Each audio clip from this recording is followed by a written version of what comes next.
अस्सलाम वालेकुम students, 10th class computer science की आज की इस वीडियो में टूल्स फॉर विजुअलाइजेशन के टॉपिक को डिस्कस करेंगे। ऑब्वियसली ये भी एक शॉर्ट क्वेश्चन ही होगा।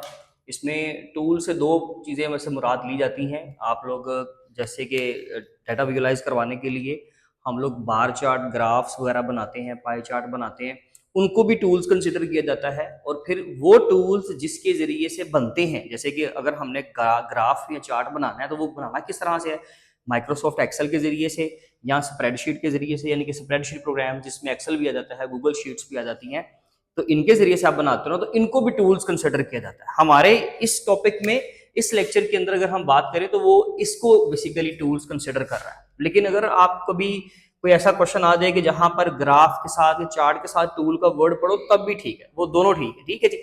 लेकिन खैर, अगर वो प्राइमरीली क्वेश्चन ये आता है कि टूल्स फॉर विजुअलाइजेशन, तो फिर हम लोगों ने क्या कंसिडर करना है कि हम एक्सेल की बात कर रहे हैं और गूगल शीट, यानी कि ये पेरेंट कैटेगरी है ना। ऑब्वियसली इसी के अंदर तो वो बनेंगे ग्राफ एंड चार्ट इनके जरिए से, तो ऑब्वियसली हम इनको कंसिडर करेंगे। ठीक है जी।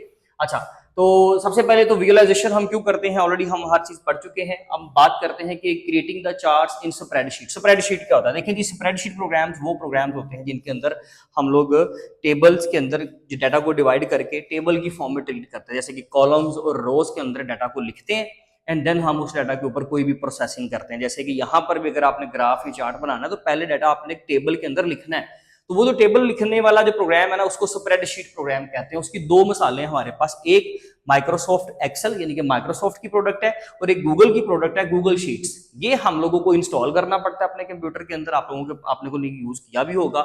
और गूगल शीट्स जो है ये हमें इंस्टॉल नहीं करना पड़ता, यानी कि हम लोग सिर्फ ऑनलाइन इंटरनेट के ऊपर जाकर गूगल शीट्स लिखें तो गूगल की ये वाली शीट बिल्कुल एक्सेल की तरह बनी होती है। फायदा सिर्फ फर्क ये है कि ये हम ऑफलाइन भी चला सकते हैं, ये हमें सिर्फ ऑनलाइन ही चलानी है। ये हमें अपने कंप्यूटर की मेमोरी में इंस्टॉल करनी पड़ेगी, ये हमें इंस्टॉल नहीं करनी पड़ती, यानी कि विदाउट इंस्टॉलेशन आप इसको जाकर इस्तेमाल कर सकते हो और फिर अपने प्रोजेक्ट को सेव भी कर सकते हो। वो ड्राइव के साथ ही कनेक्टेड होता है, तो कुछ डाटा आपका जो भी आपने शीट्स वगैरह बनाई है, कुछ डाटा अगर आपने सेव करना तो कुछ बेसिक मेमोरी वो आपको कुछ बेसिक स्पेस दे देता है, आप उसको स्टोर कर सकते हो। ठीक है जी। ये तो डेफिनेटली आप अपने कंप्यूटर की मेमोरी में स्टोर कर लेते हो ना, लेकिन ये आपका क्योंकि ऑनलाइन है तो इसको सर्वर पे ही आपने इंस्टॉल करना होता है, ये सर्वर पे ही सॉरी चीजों को डाउनलोड करना होता है। ठीक है जी। तो ये हमारे पास दो चीजें हैं। अब इनमें से ना उन्होंने एक ही एग्जांपल दी कि गूगल शीट्स के जरिए से सपोज करें आप चार्ट बनाने लगे हो, तो वो बनाने के तरीके क्या हैं। और ऑब्वियसली ये स्टेप्स आपको शॉर्ट क्वेश्चन के तौर पे आ सकते हैं कि जी what are the steps to create a chart or a graph with the help of spreadsheet program या with the help of Google sheet या एक्सेल, किसी का नाम नॉमिनेट कर सकता है। ठीक है जी। तो यहाँ पर नाम कौन सा जी, गूगल शीट के जरिए से हमने चार्ट बनाना है, तो उसका तरीकाकार क्या, स्टेप्स आप पढ़ लें। इसमें सबसे पहले enter your data into rose and column. देखिए ये स्प्रेडशीट बनी हुई है, आप चेक कर ले जाके, प्रैक्टिकल इसका खुद करें। ठीक है, इस तरह से ऊपर एबीसीडी और यहाँ पे 1 2 3। अच्छा, हमने कुछ डाटा ऐड कर दिया, लेट्स से जी मैंने यहाँ पे 1 2 3 4 5 6 कुछ डाटा रोज और कुछ डाटा कॉलम्स में हो गया। अब इसमें से मुझे क्या करना है कि कुछ डाटा का पोर्शन, इसके नीचे भी है डाटा, लेकिन मुझे सिर्फ इतने डाटा का ग्राफ में चार्ट बनाना है। तो मैंने क्या करना है, सिलेक्ट द डाटा रेंज, मुझे उतने डाटा की रेंज को सिलेक्ट करना है।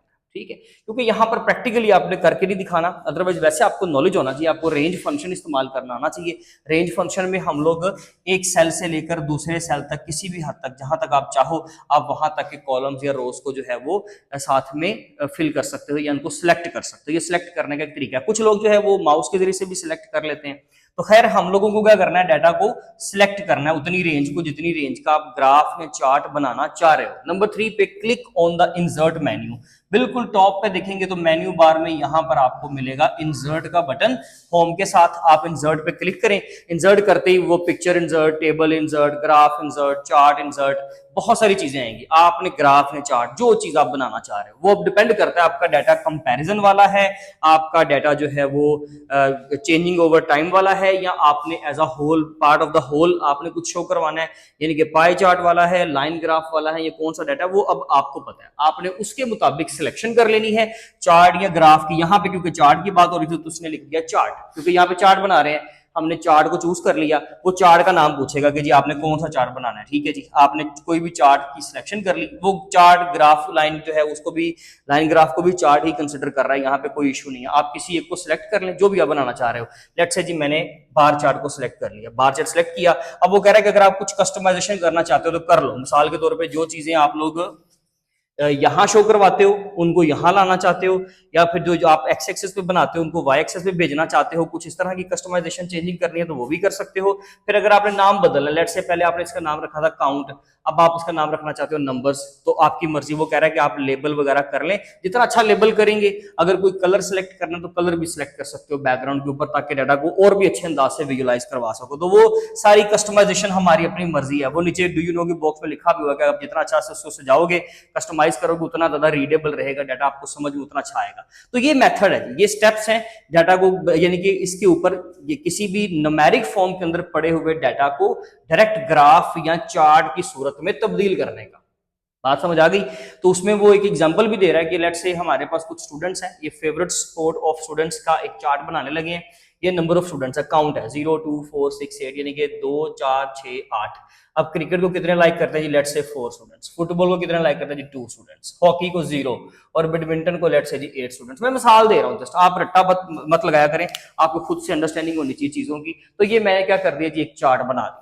ठीक है। हाँ, अगर ये बार चार्ट है तो फिर आपने जस्ट ये करना है कि दरमियान में आपने ये स्पेस जो है कोशिश करने की शामिल ना हो, इस तरह से करना है। ठीक है जी। वो नाम आप थोड़ा सा शिफ्ट करके यहाँ लिख लीजिएगा, तो नाम साथ साथ लिखेंगे दरमियान में। अगर लेट से ये नहीं आता तो फिर वो और भी अच्छी बात है, अगर आ भी जाए तो इतना इशू नहीं है, क्योंकि एक्चुअली स्पेस जो है ना वो नहीं आती, तो वो हमारा एक दूसरा हिस्टोग्राम होता है। हिस्टोग्राम में हम लोगों ने जो है वो स्पेस क्रिएट नहीं करनी होती। यहाँ पे अगर आप कर भी ले तो कोई इतना इशू नहीं है, लेकिन चले आप जितना जैसे आपको आसान लगे आप उस तरह कर सकते हो। हमारी बुक पे भी इवन ऐसे ही बना हुआ है, तो ठीक है जी, आप इस तरह पे बना सकते हो। तो ये हमने बेसिकली एक बार चार्ट बना दिया। ठीक है जी, ये एक मेथड है डाटा को विजुलाइज करवाने का। अच्छा, इसका ना एक और चीज याद रखिएगा कि ऑर्गेनाइजिंग, ये आप डाटा को क्या कर रहे हो?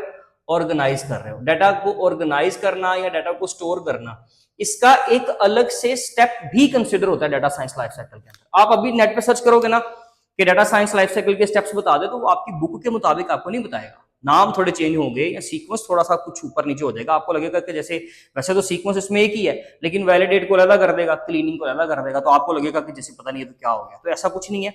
याद रखिएगा कि डाटा साइंस लाइफ साइकिल के स्टेप्स जो है वो कुछ और भी हैं। वो जितना ज्यादा आप बड़े लेवल पे काम करोगे, जितना ज्यादा टीम वर्क होगा, वो उसके मुताबिक होता है। तो organising and storing the data भी इसका एक स्टेप है। उसको इंशाल्लाह हम नेक्स्ट लेक्चर में पढ़ेंगे। आप इसका स्क्रीनशॉट ले लीजिए। ये स्टेप्स जो है आपको शॉर्ट क्वेश्चन के तौर पर पता होना चाहिए, टूल्स के नाम पता होना चाहिए, एमसीक्यू में बहुत इंपॉर्टेंट होगा, आपको एग्जाम्पल देने आनी चाहिए। ठीक है जी, मिलेगी इंशाल्लाह अपनी नेक्स्ट वीडियो में। अपना ख्याल रखिए। Thank you so much. अल्लाह हाफिज़।